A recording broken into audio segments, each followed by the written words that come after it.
Fala, meu povo, tudo certo? Ontem eu vim aqui falar sobre os clubes da Premier League. Hoje eu vou falar sobre outros clubes da Europa, dando prioridade, obviamente, aos times de ponta. Antes de eu começar a falar um pouco aqui das janelas de transferências, o que eu espero de alguns times, eu já vou pedir o seu like, eu vou pedir também para você se inscrever no canal e ativar o sininho para receber as notificações de vídeos por aqui, porque a temporada de futebol europeu já começou em alguns países, vai começar em alguns outros, e o país que eu vou abrir esse vídeo, o time do qual eu vou falar primeiro neste vídeo, já até fez a sua primeira partida na temporada. Vamos começar o vídeo de hoje falando do Atlético de Madrid, que o time que já rendeu bastante assunto, não só agora, não só nesse comecinho de temporada, mas também desde a Copa do Mundo, né? Porque não só o Atlético de Madrid foi o time que mais teve jogadores, e pela segunda vez consecutiva, foi o time que mais teve jogadores numa final de Copa, como também foi o time que viveu uma novela durante a Copa do Mundo, né? Por quê? E que novela foi essa? Durante a Copa, houve uma certa fala do Julián Álvares que não caiu muito bem lá nas terras de Madrid.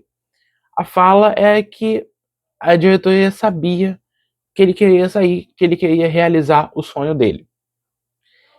E aí, é óbvio que ele não disse totalmente tudo para a imprensa sobre realizar sonho, ele não abriu qual clube seria, mas o fato é que a gente entendeu, até pelas propostas que chegaram, de que esse clube, de que esse sonho seria o Barcelona. O Barcelona enviou propostas ao Atlético de Madrid, o Atlético de Madrid, inclusive o ACO, né, esse eu acho que é o termo mais certo para utilizar agora, já que o Atlético de Madrid vendeu a maior parte do clube para a Apollo Sport, para uma empresa americana, mas o ACO do Atlético de Madrid veio à imprensa e falou publicamente, até por nota oficial do clube, de que não abriria negociações pelo atleta Julián Álvares, que quem quisesse levá-lo teria de pagar a multa de 500 milhões de euros.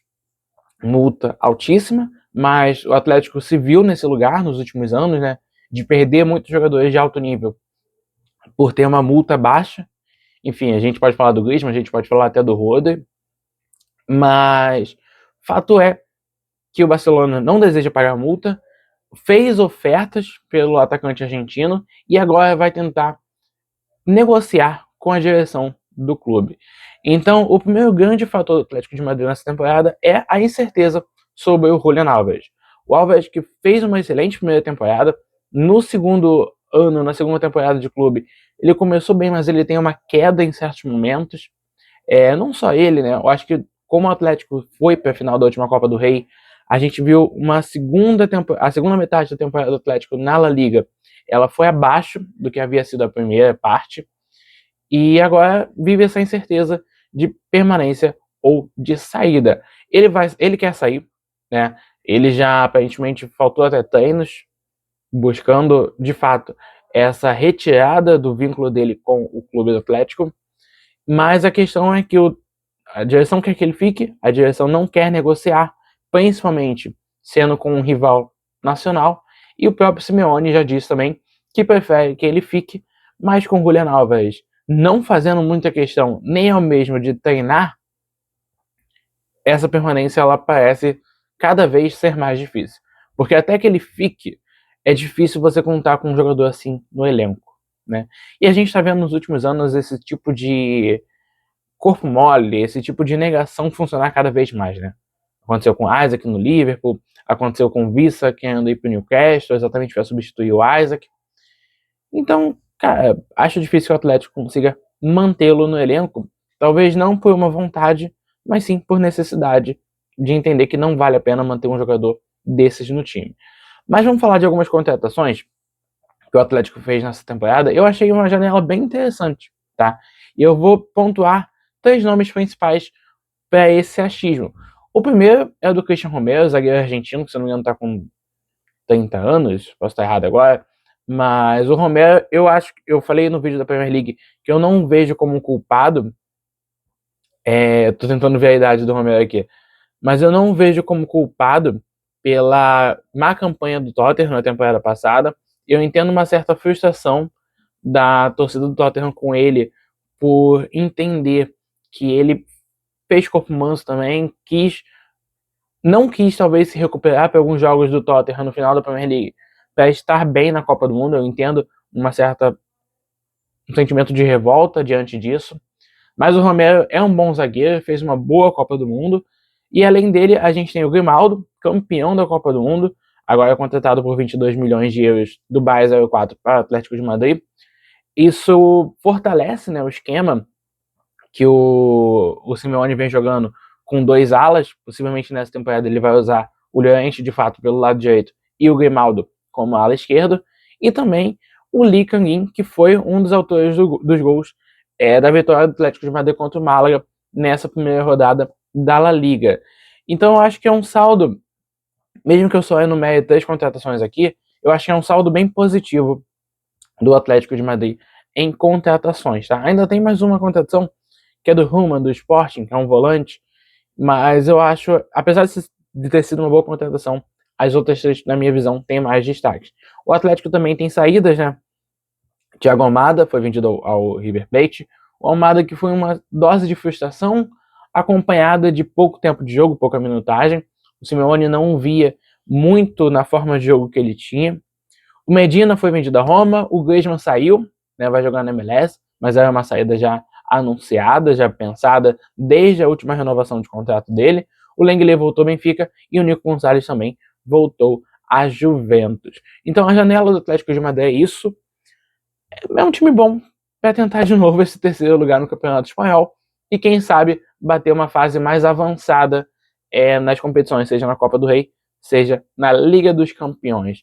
Sobre o Atlético, é mais isso que eu tenho a dizer para vocês. Vamos ir para outro time da Espanha que vai ser um rival, de certo modo, mas não da mesma cidade, porque eu quero falar aqui do Barcelona, que segue com o Hans Flick no comando, faz uma janela de contratações boas, mas ainda insuficiente porque esse time precisa, tá? A primeira grande contratação do Barcelona que eu preciso abrir aqui falando sobre é, sem dúvidas, a do Rodri. Eu lembro muito quando o Rodri surge no futebol profissional e começam as comparações dele com o Busquets. E aí agora, quase uma década depois, ele vai para o clube da qual consagrou o Busquets por toda uma carreira. Isso é curioso porque o Barcelona ele sempre tem essa dose, ele sempre tem essa tentativa de repetição, de pegar um jogador que fez história no clube e tentar ter um jogador que vá copiar. A seleção espanhola hoje passa por esse momento também, né, de tentar recriar tipos de jogadores. E dessa vez, eu não vou dizer que o Barcelona falhou, mas é curioso como quase sempre o Barcelona mira isso em La Masia e dessa vez teve que buscar um jogador da base do Atlético de Madrid que passou os últimos 7 anos aí no Manchester City. É sem dúvidas a grande contratação do Barcelona, é sem dúvidas o grande acerto do Barcelona nessa temporada. Ainda mais que a gente vai entender que o meio de campo do Barcelona conviveu com muitas lesões nos últimos anos, né? O De Jong, se não me engano, está fora agora. O Pedro e o Gavi sofreram com muitas lesões, porque ambos, principalmente naquela época ali pós-pandemia, enumeraram jogos, e aí desde 2022 os dois vêm sofrendo bastante com isso. A gente tem também uma certa dúvida, né, de quem vai fazer uma função mais à frente, mas possivelmente acho que vai ser o Dani Olmo desse ano. E a gente tem outras dúvidas também, mais para o setor ofensivo, né, principalmente do lado esquerdo do campo. Por que do lado esquerdo? O Barcelona contratou 2 novos nomes, que são o Anthony Gordon, que veio do Newcastle, né? E também o ADM, que veio do Borussia Dortmund. E aí, me pega um pouco esses 2 nomes, porque o Gordon foi uma transferência de 80 milhões de euros, o ADM uma transferência de 30 milhões de euros. Eu não tenho uma verdadeira confiança em nenhum desses 2, tá? Por mais que o Gordon tenha feito uma fase de Liga da Champions muito boa, um dos artilheiros do Newcastle da competição, eu não sei se ele chegou no nível de Barcelona. E mais do que isso, sendo titular, tá? O ADM como reserva eu acho bom, acho interessante. Ele talvez não esteja mais naquele lugar de potencial que ele estava alguns anos atrás. Ele, acho que, não vou dizer que não vingou, mas eu acredito que, pensando em 2021, 2022, o potencial dele é muito maior do que ele está hoje. Até porque ele passa a ser conhecido no mundo do futebol assim com 16 anos, né, que é uma idade muito nova.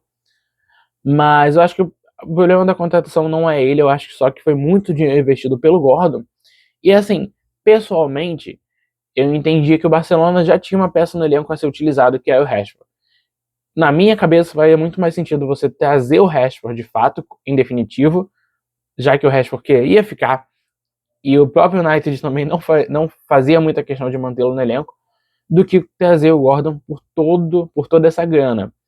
Mas, pensamentos do Hans Flick, o Rashford teve alguns problemas no United, também teve alguns problemas no Barcelona, e por isso o time catalão foi atrás do Gordon.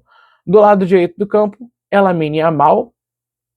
O Rafinha, eu não falei do Rafinha em nenhum dos lados, porque hoje, talvez o Rafinha acabe atuando numa posição de 9, não numa função de 9 nesse time.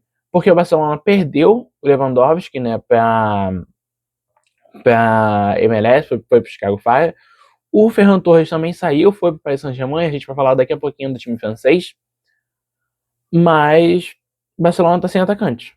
Então, por isso, como eu entendo que o Rafinha sempre foi esse cara, que independente do lado que ele jogasse, ele sempre tivesse muita mobilidade, eu não duvidaria do Hans Flick dando uma chance a ele nessa posição mais central, também tendo bastante mobilidade.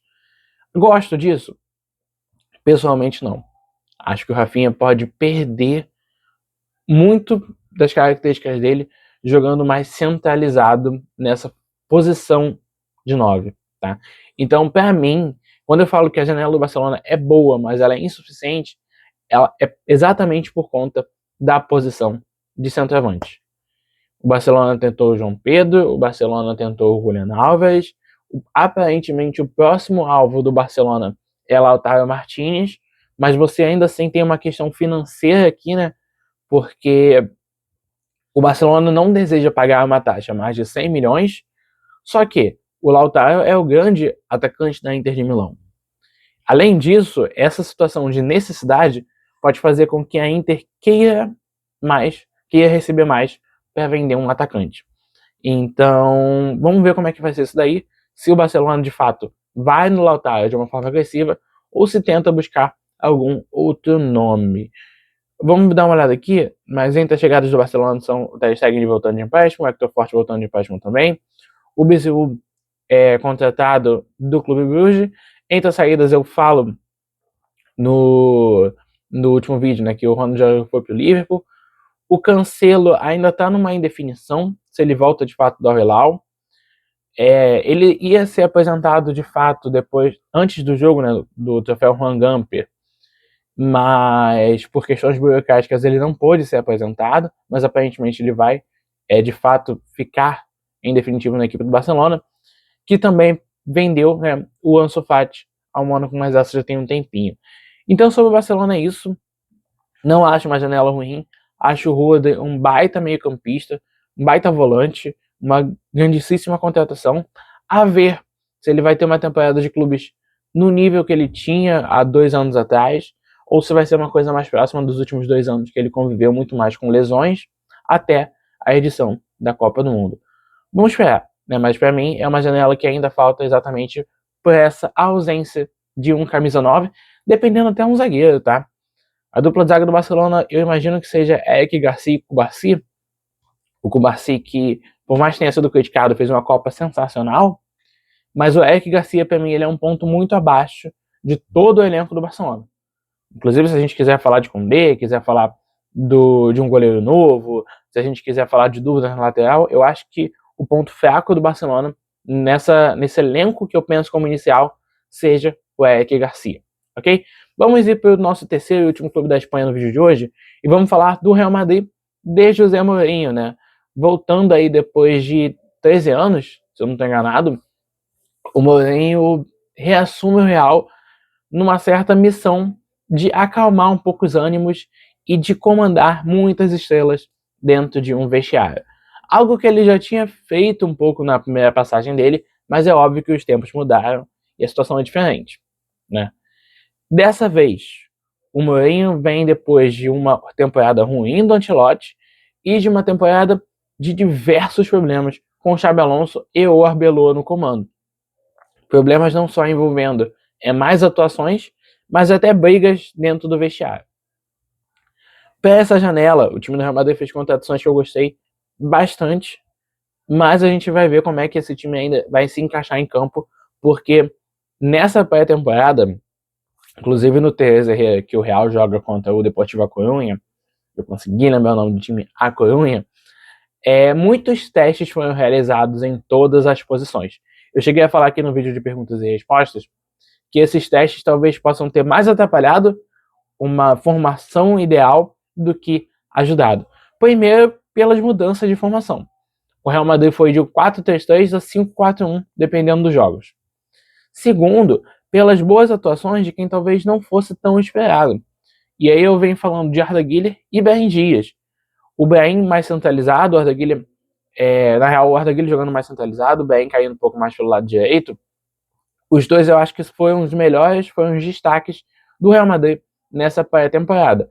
A questão é que o Vinícius ficar é quase que uma certeza de que ele vai ser titular na ponta esquerda.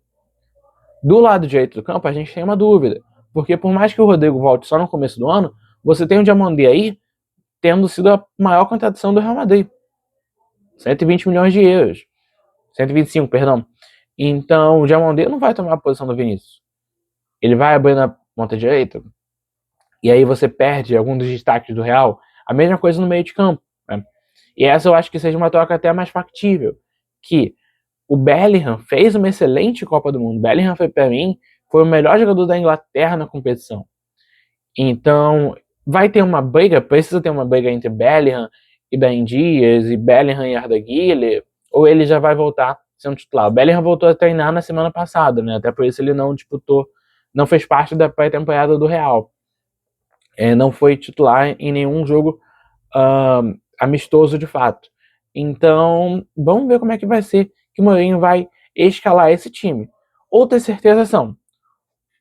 dúvidas, perdão, é a questão do lado direito do campo, né? O Real conta com o Alexander-Arnold por mais um ano, recuperado de lesões, só que também tem o Dumfries, que vem da Inter de Milão. No meio de campo, o Valverde também voltou mais recentemente. Vamos ver se o Mourinho prefere utilizá-lo ou usar o Bernardo Silva.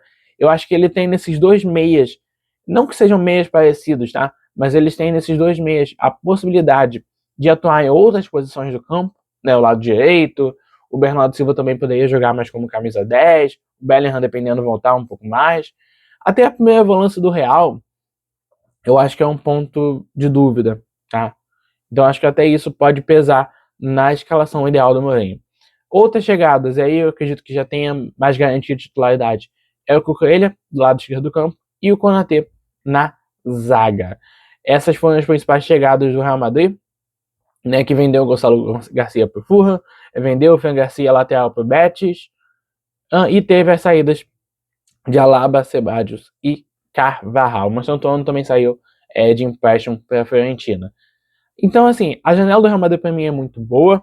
O Mourinho deu indício de que pediria mais 3 jogadores, principalmente um meio de campo, porque ele gosta desse meio de campo mais valente, que vai fazer funções diferentes, e ele entende que ele, por agora, só teria Valverde e Bernardo Silva. Então, assim, novamente, gente, eu acho que vai ser um Real Madrid de briga de posições, tá? Talvez o único setor do campo que não tenha brigas de fato seja o Mbappé. E aí a gente volta naquela velha questão do Endrick. Eu vi muita gente sendo quase que maldosa, porque o Endrick teve minutos na pré-temporada do Real Madrid. E aí é o Endrick não ser relacionado para um jogo, que foi o caso do Teresa, que todo mundo começa a criticar.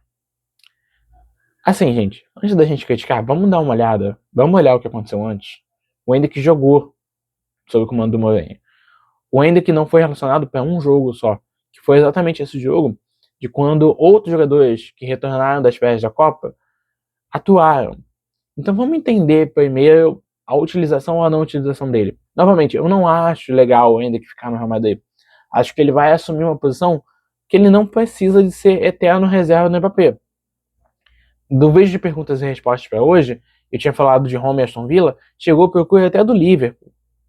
E o staff negou, não aceitou nem conversar. Então, assim, tem umas questões sobre o ainda que ficar? Tenho. Acho que ele deveria ficar? Não acho.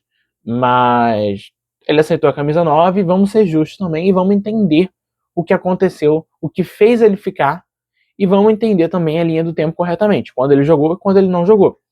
Sob o comando do Mourinho, é errado dizer que ele não teve oportunidades nem na pré-temporada, tá? Sendo que ele só foi um jogo reserva e ele entrou e só um jogo ele não foi relacionado. Então, vamos com calma, ok?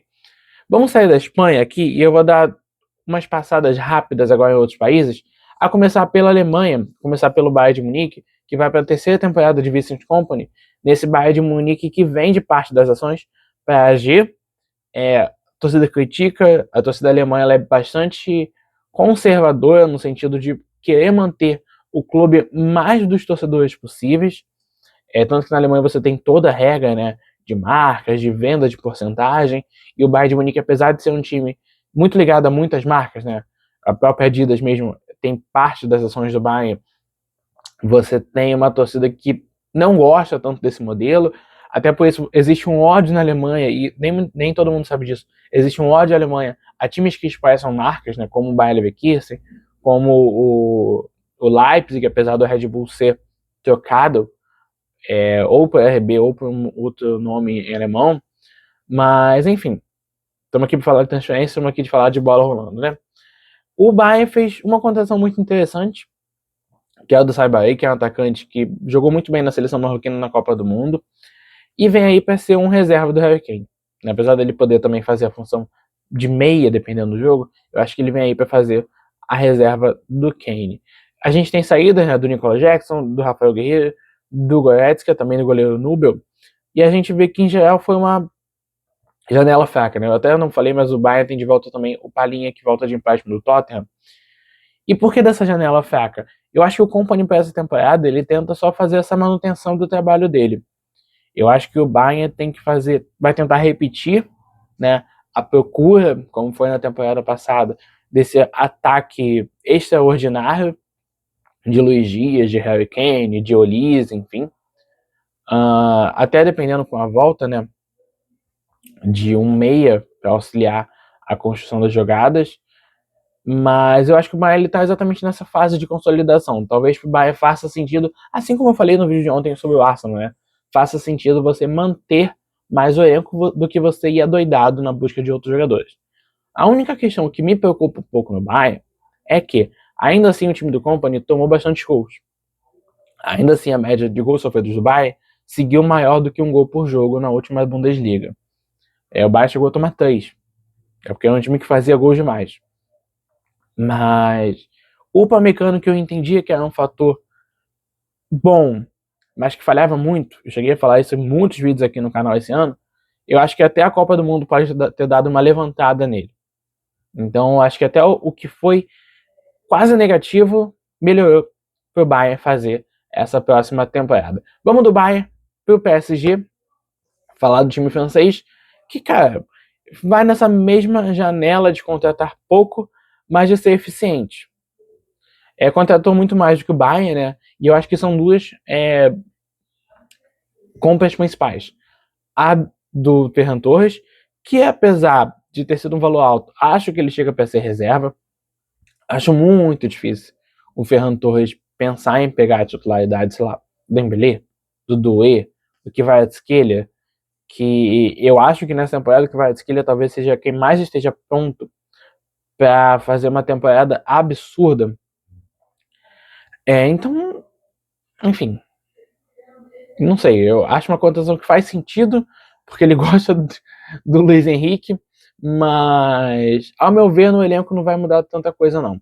E aí tem outras contratações, né, do Arcoliche, que vem do Mônaco, do Götze, que vem do Ajax, mais um atacante, e do Dinheiro, que eu acho até uma contratação interessante, apesar do valor bem baixo dela, né, que vem do Aston Villa por apenas 7 milhões de euros, mas vem aí para fazer uma certa sombra ao Nuno Mendes, que também não fez uma boa Copa do Mundo, apesar de ser para muita gente, até para mim, se a gente for esquecer a Copa do Coelho em específico, é o melhor lateral, acho que sem muitas discussões.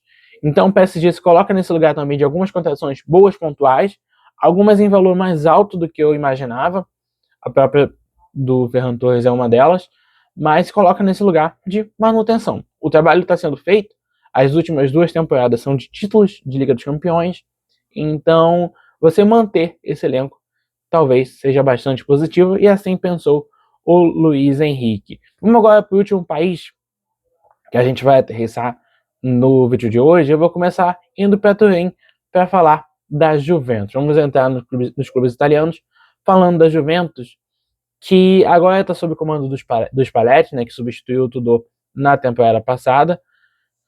A Juventus, é curioso que o maior fator do Juventus na janela de transferências é uma não contratação, ou é um não empréstimo, né? Eu não falei aqui quando eu falei do PSG exatamente para deixar falar do Juventus. O PSG estava contratando o Suzuki, goleiro japonês do Parma, que foi um dos destaques na Copa do Mundo. Acontece que, na primeira negociação, como o PSG tem o Chevalier como goleiro titular, a busca seria por empréstimo para dar ritmo de jogo ao Suzuki quando ele fosse voltar para ser titular do PSG. Eu não entendi muito esse modelo, mas assim o PSG pensou. Acontece que o PSG estava negociando, estava fechando, e decidiu não fazer mais negócio com a Juventus. E fez o negócio com a Aston Villa. Então a Juventus vai atrás de um goleiro para esse fim de janela. As outras chegadas, ou de fato, as chegadas definitivas que a Juventus vai ter são o Penda, atacante do Leipzig, o Colomani, exatamente ex-Paris Saint-Germain, o Lukumi, que é do Bolonha. A gente tem também a volta, né, do Nico Gonçalves e do Douglas Luiz, mas a gente não sabe se eles vão fazer parte do elenco da Juventus na temporada. E entre as saídas tem o Timothy Weah, tem o Vlahovic, que foi um atacante que veio da Fiorentina, mas eu acho que de fato ele nunca vingou na Juventus, e também a saída do Arthur, meia brasileiro, já em término de contrato. E acho que a Juventus passa por uma situação tensa, passa por uma questão financeira bem complicada desde a contratação do Cristiano Ronaldo, e até por isso traz nomes mais pontuais, sem uma grande expectativa de temporada. De novo, a Juventus se colocou num lugar bem complicado nesses últimos anos, né? Foi um domínio total na década passada para praticamente não vencer, para estar atrás de Napoli, de Inter, de Milan nessa década atual. Já que eu falei de Milan, vamos falar dele, que vem aí com Rubem Amorim no comando do elenco. É um Milan que, diferente da temporada passada, vai disputar competições europeias, mas assim, numa certa questão de que o Milan perdeu a vaga na Liga dos Campeões na última temporada, até por isso vai só para a Liga Europa. Tem como grande contratação o Gonçalo Ramos, que eu acho um bom nome, tá? É um reserva de luxo, quase que do PSG, apesar de não ter tido muitas oportunidades. Mas a principal contratação, a principal transferência vendo o Milan nessa janela é exatamente essa. Acho que é um time que também não vai brigar muito, mas até pela manutenção de boa parte do elenco da temporada passada. E o que eu mais quero ver é exatamente esse teste do Rubem Amorim, né? O Rubem que tem um baita trabalho no esporte, um trabalho extremamente questionável em Manchester, e agora vai ter em Milão, talvez um pouco menos de pressão, talvez um pouco mais de tempo, visto que a diretoria italiana, a diretoria do Milan, ela gosta de dar tempo, às vezes até demais para alguns treinadores, mas vamos ver como é que vai ser o trabalho do português no Milan. E aí, seguindo em Milão, para a gente fechar o vídeo de hoje, vamos falar da Inter de Milão, que segue para a segunda temporada com o Christian Chivu no comando do time. O Chivu assumiu na Copa do Mundo de Clubes, né, depois da saída do Simone Inzaghi para a Arábia Saudita.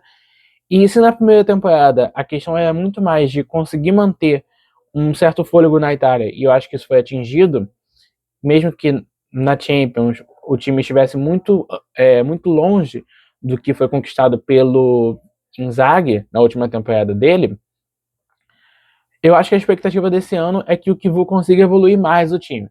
É o Chivu conseguir, novamente, um novo título italiano, que eu acho que a Inter vem como favorita, até por algumas questões da Napoli, tá aí com a Lega, e eu falei, né, de Juventus e Milan não montarem times extraordinários, mas eu acho que como o Kivu já tá nesse trabalho e tem um bom elenco, a Inter pode despontar de novo em solo italiano e tentar algo mais em solo não, né, porque a Itália também é na Europa, mas em competições europeias. A principal contratação da Inter nessa temporada foi do Spence, lateral, defensor como geral, que veio do Tottenham, também veio aí o Stankovic do Bruges, também veio aí o Akanji do Manchester City, o Stones, eu também falei no vídeo de ontem, também vem do Manchester City, e aí tem as saídas, né, do Espósito, atacante que às vezes até chegou a ser titular, mas era naturalmente reserva, o De Vrij também saiu em final de contrato, o Sommer saiu em final de contrato, foi para a Bélgica, o Acerbi também, o Darmian também, foi a Tese também, mas aí jogadores de uma idade um pouco mais avançada, e o Dumfries que foi para o Real Madrid, e ainda tem a possibilidade de acontecer exatamente o que eu falei lá no começo do vídeo, que é a venda do Lautaro Martínez, o que certamente faria a Inter ter de ir atrás de algum atacante. Até por isso eu acho difícil que a Inter queira negociar, e se negociar, acho muito difícil ser um valor baixo. Então, gente, é isso. Acho que eu consegui dar um resumo de alguns clubes de ponta do futebol europeu nessa janela, de que eu acredito que vai ser favorito, né? Na Espanha a situação é muito mais difícil, porque a gente tem um time com continuidade de trabalho, que é o caso do Barcelona, a gente tem um time com trabalho novo barra velho, que é o Real Madrid, e a gente tem um time que não vou nem dizer que é continuidade de trabalho, né? Que já é só ir com o Simeone, não que isso seja uma crítica, tá? Eu sempre vou dizer aqui que o Simeone salvou e tem a gratidão de todo o torcedor do Atlético de Madrid. Por mais que na última Copa do Rei tenha sido uma derrota ingrata pela Real Sociedade, o carinho e o sentimento de salvador existe em torno do Simeone. É por isso que eu falo que esse argentino só sai do time colchoneiro quando ele quiser. Mas bom, então acho que eu posso dizer que pelo menos Bayern, PSG e Inter são favoritas. Bayern e PSG possivelmente vem aí para mais uma briga no cenário de Liga dos Campeões. Acho que agora é assim, falei de todos os clubes aqui. Novamente vou pedir para deixar para você deixar o seu like, se inscrever no canal, que eu vou ficando por aqui. Algumas ligas já começaram, então não vou ficando por aqui porque tem esse aviso a dar. Algumas ligas já começaram. A La Liga começou na semana passada. O Atlético jogou nesse meio de semana, vencendo o Málaga pelo placar de 2-0. Nesse final de semana, a Liga Italiana começa no sábado. Barcelona e Real Madrid também atuam entre sábado e domingo. Eles que não fizeram parte da primeira rodada exatamente por conta das férias de jogadores, que durou um pouco mais. O Atlético de Madrid também volta a jogar nesse final de semana na segunda rodada.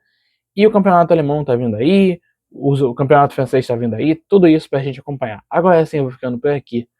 Fui!